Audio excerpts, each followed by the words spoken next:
You know that feeling, right? Yeah. That knot in your stomach, the racing thoughts. Yeah. That sudden wave of like dread or just anxiety that washes over you the moment you look at your to-do list. Yep. Familiar territory. That feeling of being utterly defeated or overwhelmed before you've even started. You know exactly what I mean. Absolutely. It's a total paradox, isn't it? We use this tool, the to-do list, that's supposed to bring order, clarity, calm. Right. And for so many people, it just becomes this massive source of stress, feeling overwhelmed, constantly behind. It's completely counterintuitive. We make these lists thinking, okay, this will help me manage everything buzzing around in my head, get organized. Maybe get that little dopamine hit when you check something off. Exactly. But instead, they just pile up. Yeah. They morph into this like insurmountable mountain and make us feel like we're constantly failing. And that psychological weight, just looking at the list and feeling inadequate, it's incredibly draining. It hits your energy, your mood, your actual ability to tackle the stuff you need to do. It really does. So today, we're taking a deep dive. We've gathered a bunch of material research, articles, different takes on this. We want to understand why this happens. Why does this seemingly simple tool so often become a source of, well, significant stress? And more importantly, what can we actually do about it? Yes. Our mission here is to transform that feeling of dread into something productive. Find strategies for action and, ultimately, a greater sense of calm and control. Yeah, we're going to unpack the common pitfalls, the mistakes people make with these lists. Okay. And then explore practical, evidence-backed strategies. Stuff from productivity gurus, psychology research, well-being practices.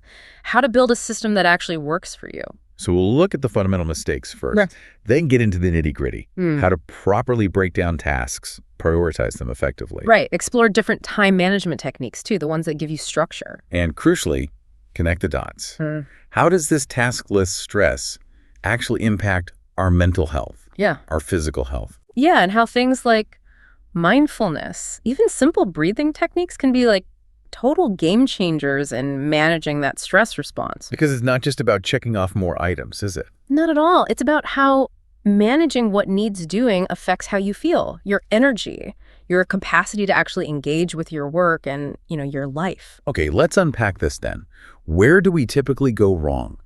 Why does this helpful tool turn into a stress monster? Well, the sources we looked at, they point to several core mistakes. And the very first one, maybe the most foundational, it's confusing your to-do list with what's really just a brain dump. Oh, wow. Okay, that hits home immediately. Yeah. My first list for the day. Or the week. It often starts exactly like that. Just everything. Big ideas, tiny chores, appointments, random thoughts, all jumbled together. Right. And look, a brain dump is fine. It's actually a necessary first step. Getting it all out of your head so you're not trying to hold on to it mentally, that's great. Frees up brain space. Exactly. But if that raw dump becomes your actual to-do list, that's where the trouble starts.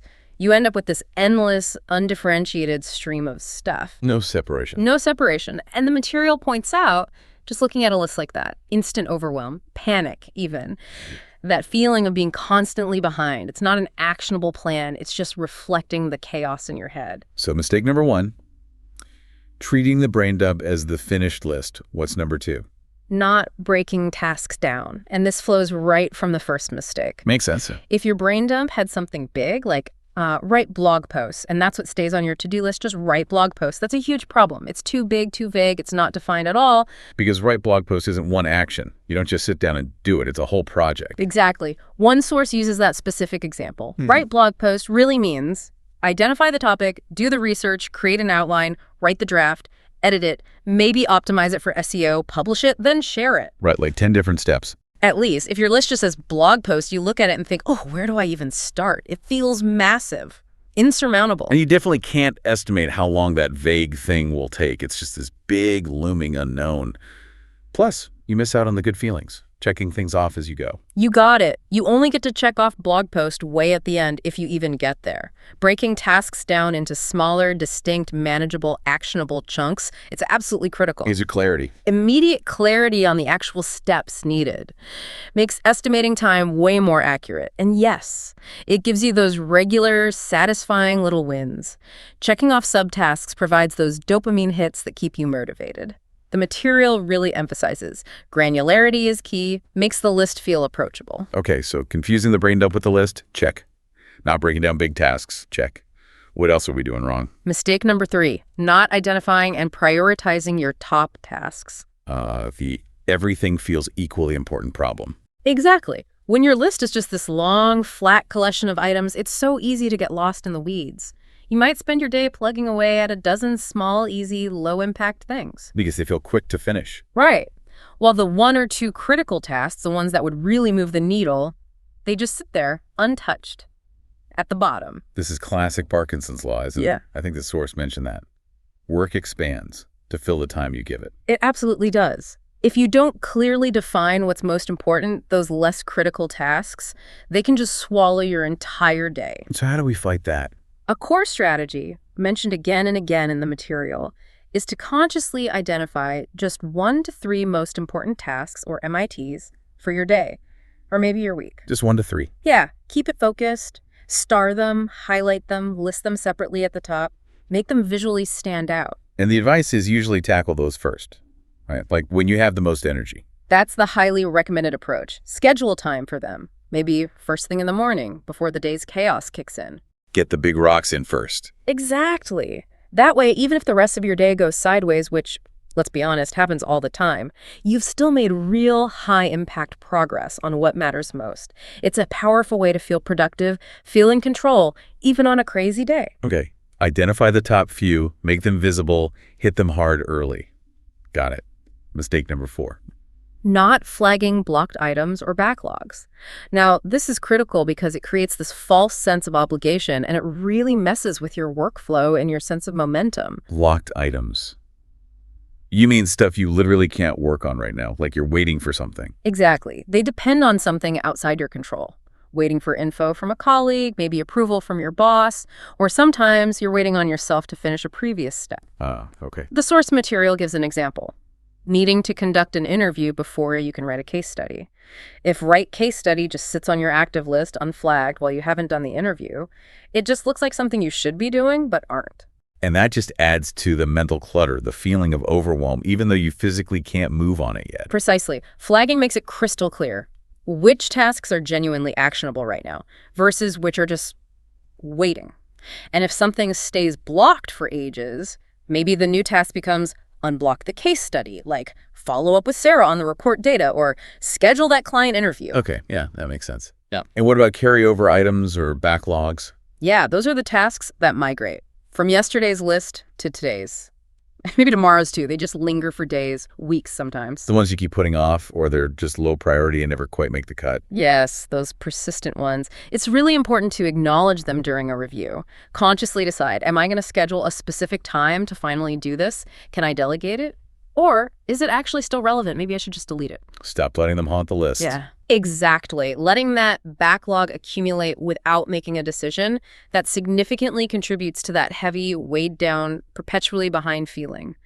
Not flagging blockers and letting backlogs fester creates this illusion of a giant static list that feels impossible. It really does. And the 5th common mistake ties right into this. Not performing regular audits of your whole to-do list system. An audit. Yeah. Like actually reviewing the list and how it's working. Exactly. Regularly reviewing daily, weekly, maybe both, is crucial for boosting productivity and cutting stress. This is where flagging blocked items and backlogs really pays off. Audits help you spot the bottlenecks. Where things consistently get stuck. Right. Areas where tasks always seem to be blocked or where certain types of tasks always end up in the backlog. So if my audit shows, say, tasks needing input from finance are always blocked, or drafting proposals always ends up in the backlog, that tells me where my system's slowing down. That's precisely the kind of insight an audit gives you. And the key, the material suggests, isn't just seeing these as problems. See them as opportunities. Opportunities to improve your flow, fix your system. Okay, so find the friction points. Find the friction points, then brainstorm solutions. Maybe you need a different approach for that task type. Better communication to get inputs faster. Can you delegate parts? Talk to the team about the holdups. It's about figuring out where work isn't flowing smoothly and actively fixing it. Yes. And importantly, audits also show you where work is flowing easily, Where are you strong? What types of tasks are energizing for you? Leverage your strengths. Exactly. Optimize those areas. Use your strengths to create space and energy for the weaker spots or those bottleneck tasks. Maybe creative stuff energizes you even when you're tired. Schedule that for later. Save the really tough, focus-heavy bottleneck tasks for your peak energy time. So audits aren't just troubleshooting. They're about gathering data, understanding your workflow, finding inefficiencies, playing to your strengths, and constantly tweaking the system to make it less stressful and more effective. Absolutely. They give you the clarity, the data, to make your task management system work for you, not against you. So, just to recap the 5 big mistakes. Confusing the list with a brain dump, not breaking tasks down, failing to prioritize, not flagging blocked items or backlogs, and skipping those regular audits. Okay, that paints a really clear picture of the problems. Now, how do we fix it? How do we actually manage our tasks better? It feels like it starts with just how we approach the tasks themselves. Breaking things down, prioritizing. How do we get better at that? Well, the sources offer a pretty clear step-by-step process for breaking tasks down effectively. And the very first step, it's almost like a prerequisite, is you have to fully understand the task. Know what you're actually trying to achieve. Exactly. What's the end goal? What are all the requirements? Take a moment, review the info, read the brief, clarify any fuzzy bits before you start slicing it up.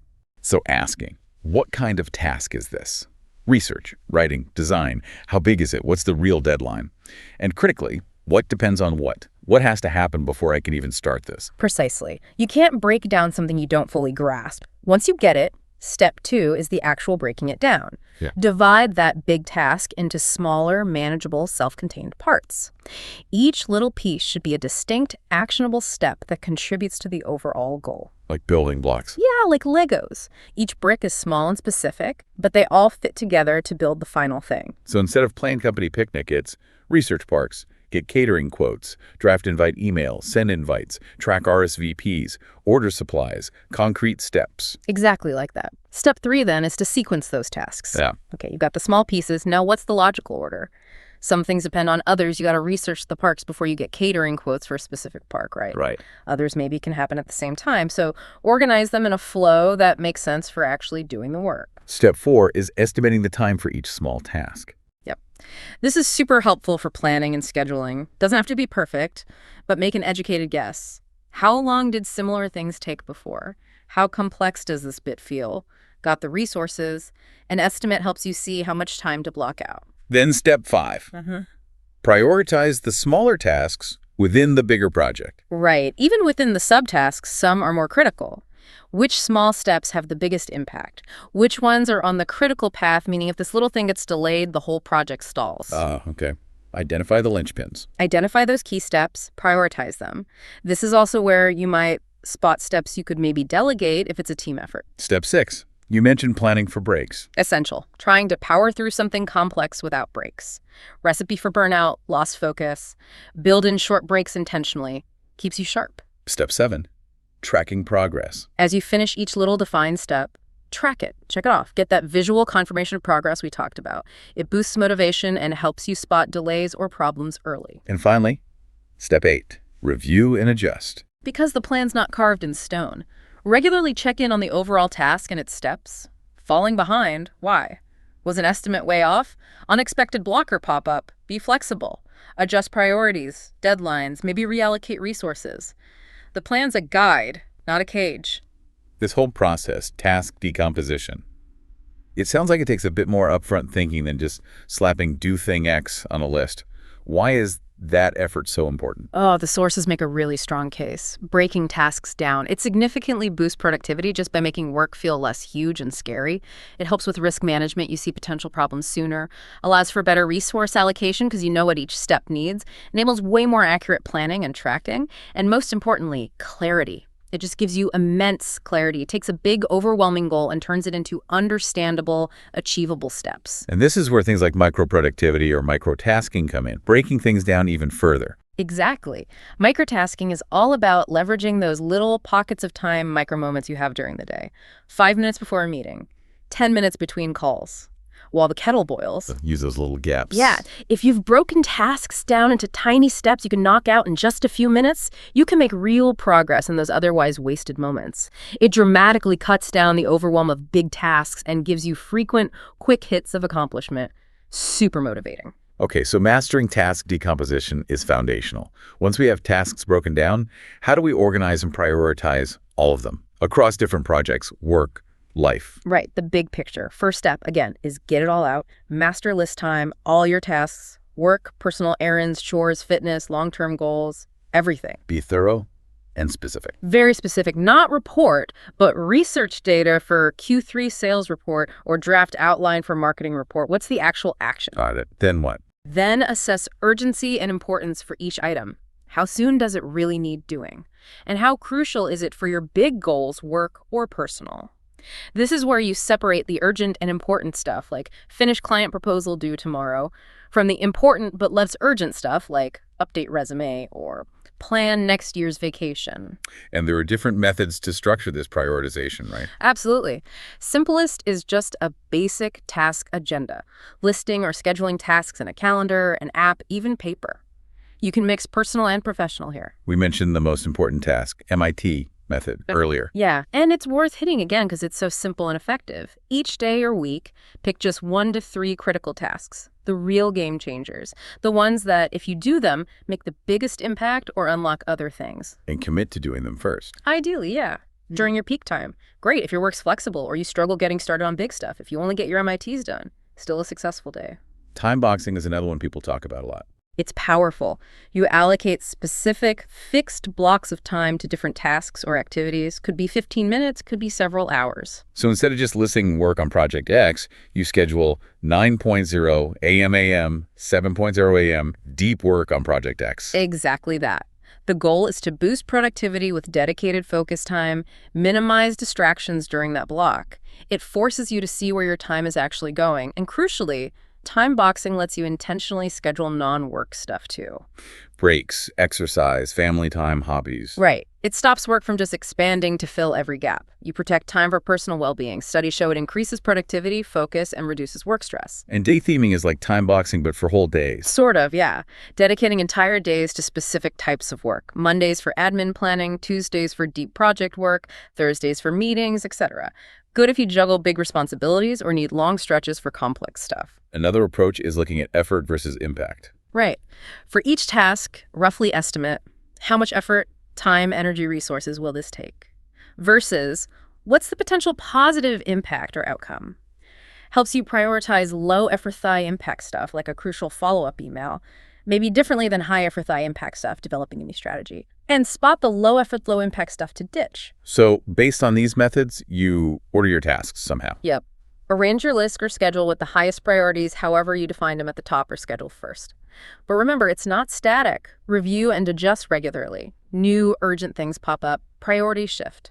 Got to be flexible. It really sounds like just doing this breaking down, prioritizing directly tackles procrastination too. Oh, absolutely. Procrastination often comes from tasks feeling too big, too vague, overwhelming, or just not knowing where to start. Small steps make it less scary. Exactly. And techniques like time blocking or MIT's create structure force you to begin. Add some accountability, a colleague, an app, and you've got key self-regulatory strategies to beat that urge to delay. Okay, so we've got the problems, the foundations of breakdown and prioritizing. Yeah. Now let's get into some specific time management techniques, more like structured systems. Right. Frameworks for structuring your time and tasks more broadly. One everyone knows is the Pomodoro technique. The timer one, 25 minutes on, 5 minutes off. That's the classic setup. Break work into focused intervals, usually 25 minutes, separated by short breaks, usually 5. After maybe 4 Pomodoros, take a longer break, 15-20 minutes. And the idea is just intense focus for short bursts. Pretty much. Improve concentration, manage time efficiently, reduce burnout, forces you to focus intensely knowing a break is near, makes big tasks feel less daunting. I just need to focus for 25 minutes. Simple, but really valuable for productivity and managing energy. Then there's the Eisenhower matrix, named after President Eisenhower, right? That's the one. A brilliantly simple prioritization framework, just a 2x2 grid, based on 2 things, urgency and importance. Okay, quadrant 1, important and urgent. Right. The fires, crises, pressing deadlines, critical issues demanding immediate attention. The instruction, do them. Now, high priority. Quadrant 2. Important, but not urgent. The golden quadrant. These are crucial for long-term success, growth, well-being, but no immediate deadline screaming at you. Think long-term planning, skill building, relationships, exercise, strategic thinking, the instruction. Schedule time for these proactively. This is where the important stuff that gets pushed aside lives. Exactly. It's often seen as the most vital quadrant for real achievement and balance, but because it's not urgent, it gets neglected unless you deliberately make time for it. Which is where time blocking fits perfectly. Scheduling Q2 time. Perfect fit. Time blocking ensures those crucial Q2 activities actually happen. Okay, next quadrant. Not important, but urgent. Quadrant 3. Yep. These often feel urgent because they interrupt you, maybe requests from others needing a quick reply, some admin tasks, but they don't really contribute much to your core goals. The instruction, delegate if you can. If not, eliminate or minimize the time spent. They just eat time and energy. And finally, quadrant 4. Not important and not urgent. The time wasters. Trivial stuff, pure distractions. Mindless scrolling, too much gaming when you should work, pointless gossip. Instruction, simple, avoid or eliminate. They just hinder productivity and balance. Using the matrix gives you a system to evaluate everything. Helps cut wasted time, allocate effort effectively, especially to Q2. Studies even link it to better job performance and work-life balance. We talked about time blocking already, but it's worth highlighting on its own too. Definitely. Because while it helps schedule Q2 tasks from Eisenhower, it's a powerful technique by itself, allocating specific time slots for all activities, work, and personal. Blocking time for emails, project work, and gym, dinner, reading. Exactly. Forces you to see how long things really take, where time goes, gives you a clear overview, helps you make realistic plans, increases focus during blocks, and crucially, ensures you intentionally schedule personal well-being, relationships, hobbies, not just leftovers. Studies show it reduces work overload, stress, leads to a more balanced life. Now, getting things done, GTD. That sounds way more involved. David Allen's system. Yeah, GTD is a whole philosophy, a complete framework. Managing tasks, projects, information overload, aiming for stress-free productivity. The core idea: your mind is for having ideas, not holding them. Trying to remember everything creates open loops, drains energy, causes stress. GTD gives you a system to get it all out and organize. Okay, what are the 5 steps? First is capture. Yes, capture everything that has your attention. Tasks, ideas, info. Get it out of your head into a trusted inbox. Physical tray, notebook, app, voice memo, doesn't matter. Just collect it reliably so your brain can let go. Frees up mental RAM. Step 2, clarify. Process your inbox. Look at each item. What is it? Is it actionable? If yes, what's the very next physical action? If it takes less than 2 minutes, do it now, the 2-minute rule.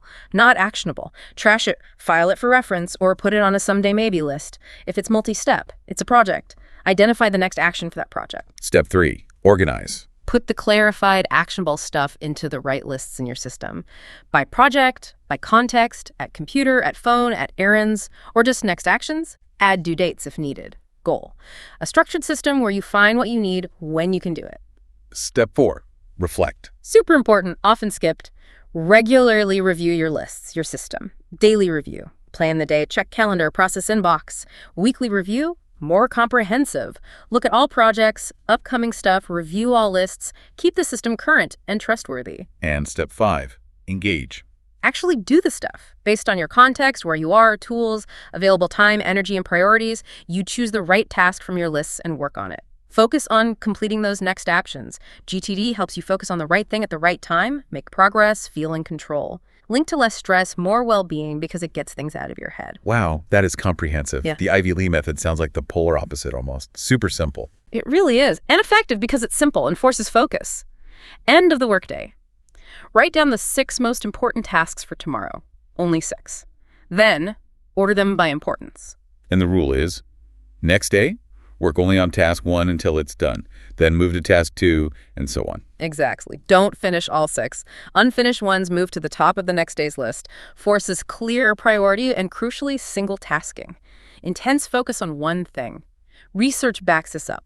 Focused attention boosts productivity, quality, speed, helps allocate time energy effectively, avoids the cost of switching between tasks. The Pareto principle, 80-20 rule. That's more a guiding idea for prioritizing. Yeah, less a system, more a principle. Suggests roughly 80% of your results come from just 20% of your efforts or tasks. So look at your list. Which 20% are the vital few that will yield 80% of the impact? And focus your energy there. Precisely. Optimize for effectiveness, not just being busy. Identify the tasks hitting your key goals hardest. That's your 20%. Give them the lion's share of your focus. Helps you choose what matters most and what might be less critical, maybe even deletable. Don't break the chain. That sounds like it's for habits motivation. It is. Great for recurring tasks or building consistency. Simple idea. Task you want to do daily. Exercise right, review MITs. Get a calendar. Each day you do it, mark a big X. And the goal is just keep the chain of X's going. Don't break it. That's the whole motivation. Builds momentum. Taps into that desire not to ruin a streak. Reinforces consistency. Helps overcome procrastination on regular stuff. Related idea. Non-zero days. Just make some progress, however tiny, every single day towards a goal. 5 minutes counts. Keeps momentum. The action method sounds like it was made for creative projects, things starting with brainstorming. It was. Developed by Scott Belsky specifically for that. Turning ideas, meeting notes into actual steps. Organizes things into 3 buckets. What are the buckets? First, action items. The concrete, actionable steps to get the project done. Your actual to-do list for it. Second, back burner items. Interesting ideas, maybe future features, stuff not needed now but worth saving. Keeps them off your main list but doesn't lose them. Third, reference items. Resources, documents, links, style guides, info you need to do the action items. So it takes that initial creative mess ideas, notes, links, and structures it. Clear tasks here, related ideas there, resources over here. Exactly. Brings order to creative chaos. Streamlines workflow. Gives clarity and control on complex projects. Studies suggest it helps task completion, reduces project stress. And beyond all these specific methods, the sources mention general strategies too. Yeah, reinforcing the basics. Making effective to-do lists detailed, actionable, not vague. Actively managing distractions, especially digital ones, notifications, email. Enhancing focus mindfulness, deep work blocks. Overcoming procrastination, breaking tasks down, time blocking, accountability, and watching out for time thieves, stuff that eats time without adding value. Technology can help here. Apps for lists, calendars for blocking, website blockers. Wow, okay. That is a serious toolkit. You can really see how just applying a few of these could totally change your relationship with your to-do list. Absolutely. And you can also see how not doing these things, falling into those early mistakes, how that inevitably leads to that feeling of drowning in a huge stressful list that never gets smaller. Which brings us right back to that core connection we mentioned. How these task management problems directly feed into stress. Let's really dig into that link and explore ways to manage the stress itself. Because it's not just about being busy, it's the mental toll. Precisely. The sources define stress pretty simply. Brain and body's response to change, challenge, demand. It's our natural defense, fight or flight. Think increased heart rate, blood pressure, stress hormones like cortisol. Helpful if a lion's chasing you, maybe less so when it's just your inbox overflowing. Exactly. The problem is chronic stress. When those demands feel constant, unmanaged, it keeps those physical systems switched on, long-term. Serious mental and physical health issues, anxiety, depression, heart problems, weaker immune system, and how we respond matters. Avoidance coping, ignoring the stressful task. Short-term relief maybe, but bad long-term. Engaging, even if hard, builds resilience. So how does the to-do list specifically trigger this, even when we're not doing the tasks? This is fascinating and crucial. The material highlights anticipatory stress and anticipatory fatigue. Just thinking about the tasks on the list, the looming deadlines, the sheer volume can actually create the same physical and emotional symptoms. The anxiety, the tension, feeling drained, as if you were actually doing the stressful work. Wait, just thinking about the list can make you feel tired and anxious. That seems incredibly unfair. It does, but it's a powerful demo of the mind-body connection. Your brain doesn't always perfectly separate an imagined threat, the overwhelming list, from a real one. The source shared this really poignant story about a junior doctor. Oh, yeah. Objectively, she was incredibly productive, saw maybe 80 patients a day, amazing work, but she felt like a constant failure. Why? Because when she thought about work, she wasn't focused on the 80 she had helped. She was consumed by the 80 plus she hadn't seen yet, the ones still waiting, focusing purely on the deficiency, what was left undone. Wow, that resonates. We focus on the gap. Yeah. Where we are versus where the list says we should be. Exactly that. And the antidote suggested for this deficiency thinking and anticipatory stress. It's simple, but powerful. Create a done list. Done list? Yeah. End of the day or week, take a few minutes, consciously write down everything you did accomplish, big stuff, small stuff, even things that weren't on the list but took time and effort. So intentionally shifting focus from the mountain of what's left to the solid ground of what you actually achieved. Exactly. Celebrate those wins, however small. Give yourself credit for the progress. Research consistently shows recognizing progress is a huge motivator. It can fundamentally shift your perspective from overwhelmed and deficient to competent and accomplished. It's a direct counterpunch to anticipatory stress. That's such a concrete, practical tip. Fight that negative loop. And related to this, the source distinguished between worrying and planning. Another key insight for managing anticipatory stress, workload anticipation is normal, but the quality matters. Worrying about work in the evening, just ruminating, so much to do, how will I cope, what if? That leads to waking up exhausted. Anticipatory fatigue, full force. So that feeling of waking up tired even after decent sleep could be my brain spinning on the to-do list all night. Could very well be. Worrying is described as maladaptive. Future-focused, repetitive, negative thoughts about threats, uncertainties. It keeps you stuck in the problem, offers no solutions. The material puts it bluntly.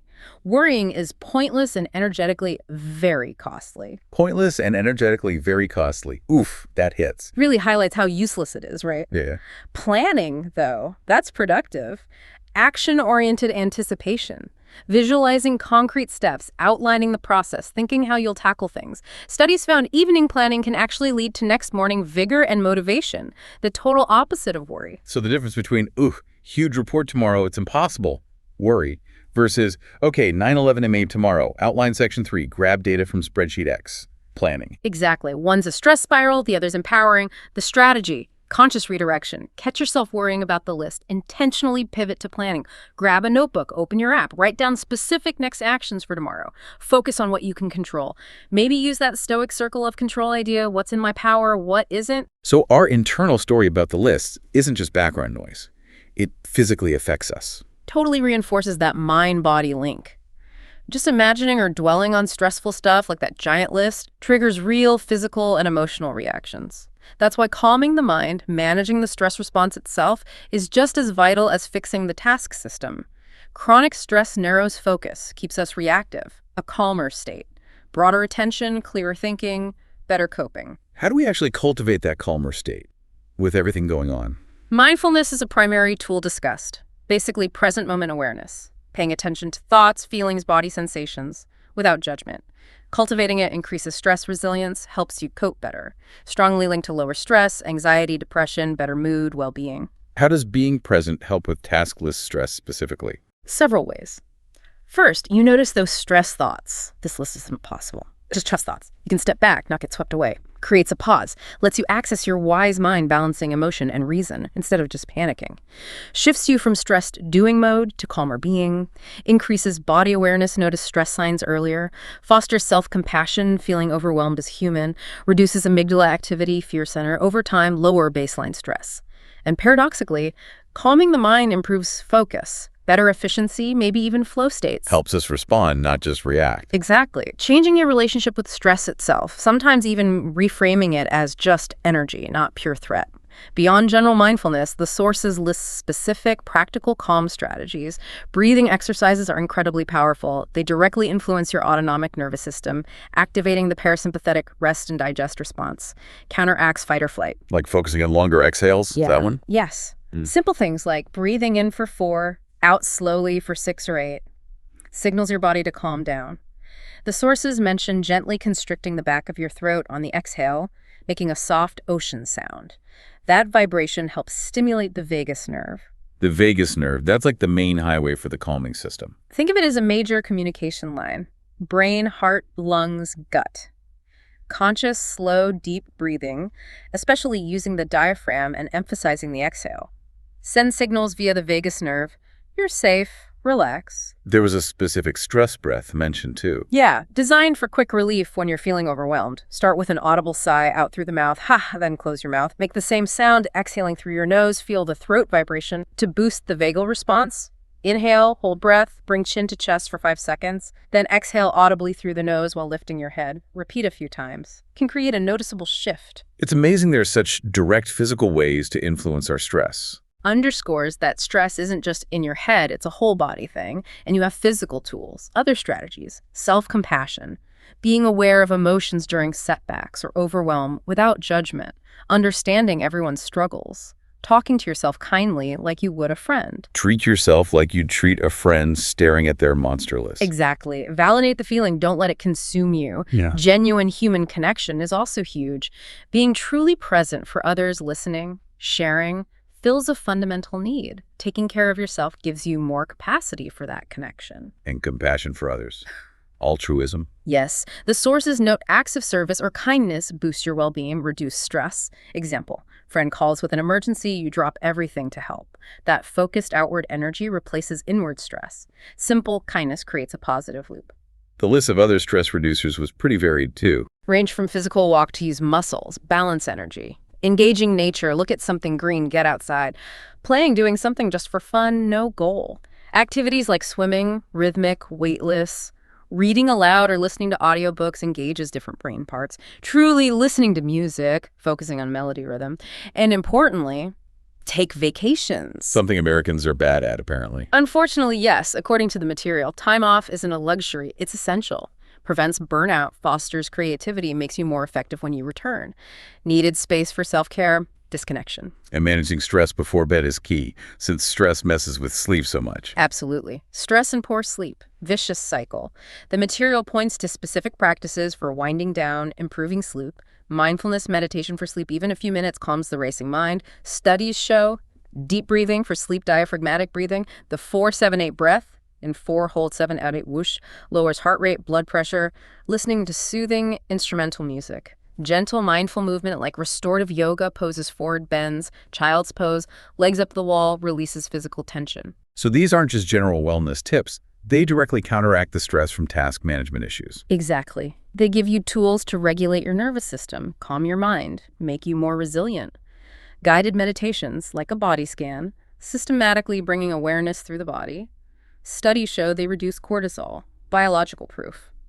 Practices like STOP, stop, take a breath, observe, proceed, or the 3-minute breathing practice.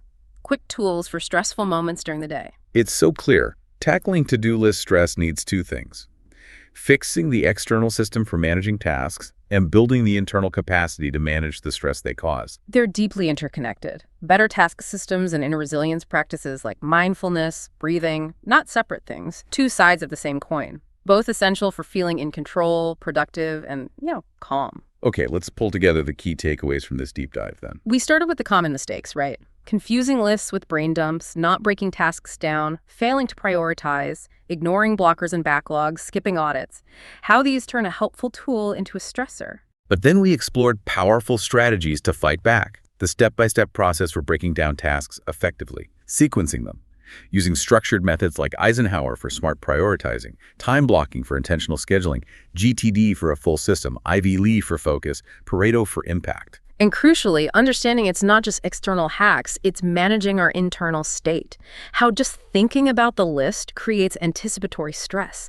How simple things like a done list shift focus from deficiency to accomplishment. Celebrate progress. And how deliberately choosing planning over worrying saves energy, builds motivation. Yep. And we dug into those well-being tools that directly address the stress. Mindfulness, changing our relationship with stressful thoughts, specific breathing techniques, physically calming the nervous system via the vagus nerve, the importance of self-compassion, connection, exercise, nature, play, regulating our stress response. It's abundantly clear. Effective task management isn't just a productivity trick. It's deeply, profoundly tied to our mental and physical health. Integrating better systems for what needs doing with practices for calm and resilience in how we approach it, that's the path. Transforming that stressful list into something that actually supports productivity, peace of mind, overall well-being. Okay, here's where it gets really interesting. A final thought for you to chew on as you go about your day. If just thinking about our tasks can trigger the same stress response as actually doing them, imagine the cumulative physical and mental toll of a perpetually overwhelming, unmanaged list over time. And now flip that. Consider the opposite. What if the simple, intentional act of listing, planning, breaking down, and acknowledging even the smallest completed steps? What if that could become a daily practice?